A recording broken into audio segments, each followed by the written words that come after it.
On va parler maintenant de passage de paramètres pour les fonctions avec PHP. Donc la plupart des langages de programmation font ce qu'on appelle de la protection de variables. On va commencer par créer un nouveau fichier. Mais je vais mettre parent. D'accord. Et on va créer une première fonction. Donc je vais appeler cette fonction, donc function. S'appeler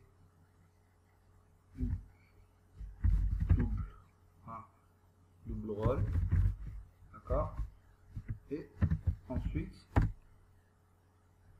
je vais dire deux paramètres, $x et $y, et après j'ai $r1 et $r2. En fait, le rôle de cette fonction il est très simple, il va prendre les valeurs x, y, des opérations, l'une des opérations stockées en R1 et l'autre il va les stocker dans R2. Et au départ, voilà. Et donc ici, $R1, je vais faire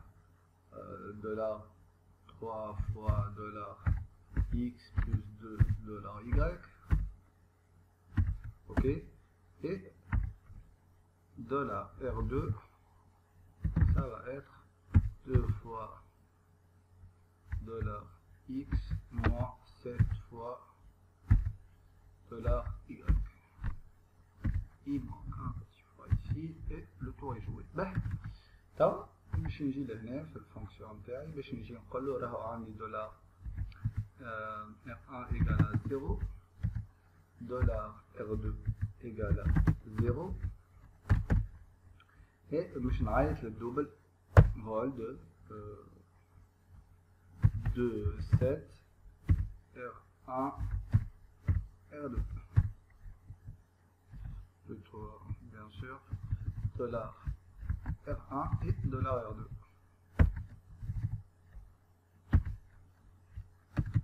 Je nomme un petit écho après l'appel de la fonction $R1 égale et $R2 égale. Mais voilà. Et là on va lui dire d'afficher $R1 et là il va nous afficher $R2. Voilà. Et on va faire la même chose à l'intérieur de notre fonction. Dans la fonction $1 égale, voilà, et on va ajouter un petit BR. Voilà. Donc, nous faisons comment ça marche. En fait, lorsque je vais faire appel à ma fonction, la fonction double rôle va créer 4 variables. La première, ça met $x, $y, $r1 et $r2. Le nom de variable importe peu en fait. Quand on a سميت لهنا $r1 $r2 كنت نجم نسمي لهنا $z $test première var, tout ce que vous voulez. Parce que réellement ça représente un espace de mémoire. Donc ça c'est un espace mémoire. Donc lorsque je crée mes deux variables R1 et R2, il va prendre l'espace mémoire, créer deux variables. Donc on va prendre un petit exemple très simple. On va ouvrir une petite page Word et on va essayer d'illustrer ça. Donc on va insérer un petit tableau avec tout ça. Voilà. Donc supposons que ça soit ça notre mémoire. Donc au départ on a créé R1. Donc 1 c'est notre première variable. Et cette variable là elle va contenir la valeur 0. Et après R2. Donc lui qu'est-ce qu'il va faire? Il va aller chercher un espace mémoire. Et il va y mettre ces variables là. Ça c'est R2. D'accord. Lorsqu'on va faire l'appel à cette fonction-là, en fait, il ne va pas travailler avec R1 et R2, il va créer ses propres variables. Donc, il aura une variable x qui va contenir la valeur qu'on lui a passée. Il y a 2, y, je vais à 7. Il va créer ses propres R1, les et R2 plutôt 0, pardon, et R2 égale à 0. Donc ça, c'est ce qui va se passer au niveau de la mémoire. Donc, à l'appel de la fonction, il va entrer ici, il va faire le premier traitement. Donc, il va affecter à la valeur R1 sa propre R1, 3 fois $x, donc 3 fois 2, ça fait 6, plus 2 fois 7, ça fait 20. Donc, dans R1, normalement, si je ne me suis pas trompé de valeur, il va stocker 20. Ensuite, dans R2, il va faire 2 fois x, c'est-à-dire 2 fois 2, ce qui nous donne 4, moins 7 fois 7. 4 moins 49, normalement c'est moins 45, logiquement, si je ne me suis pas trompé dans les calculs.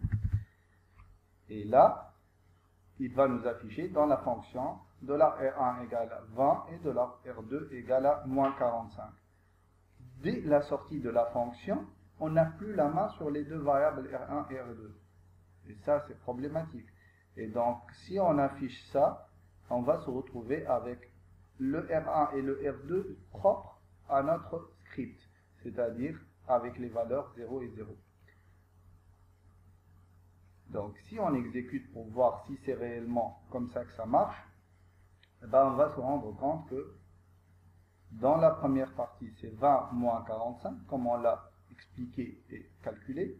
Et après l'appel de la fonction, on a R1 égale 0 et R2 égale à 0. Donc, finalement, le raisonnement a été correct. Il n'a pas travaillé sur ses propres, sur les variables qu'on lui a passées. Il a juste récupéré les valeurs qu'elles contiennent. Et il a créé ses propres variables. Donc, afin d'éviter ça, PHP nous offre ce qu'on appelle le fonctionnement par référence. Donc, on va lui dire dès le départ que notre fonction double rôle n'a pas besoin de la valeur de $x, c'est-à-dire plutôt de $F1, c'est-à-dire 0 et 0, mais qu'elle a besoin d'avoir la variable R1 et la variable R2. Donc, on a juste qu'à ajouter ces deux signes, c'est les dollars. Et là, en fait, on lui dit, donne-nous une référence à R1 et une référence à R2.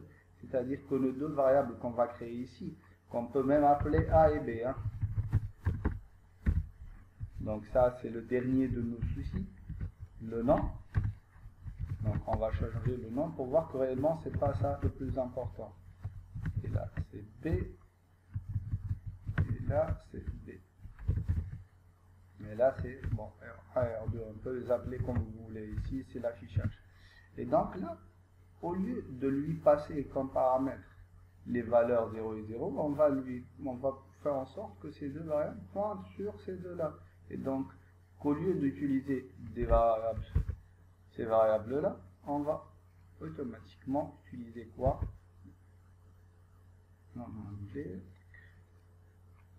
On va directement utiliser le R1 et le R2 sur lesquels on travaille. Par contre, à l'intérieur de cette fonction, il les appelle A et B.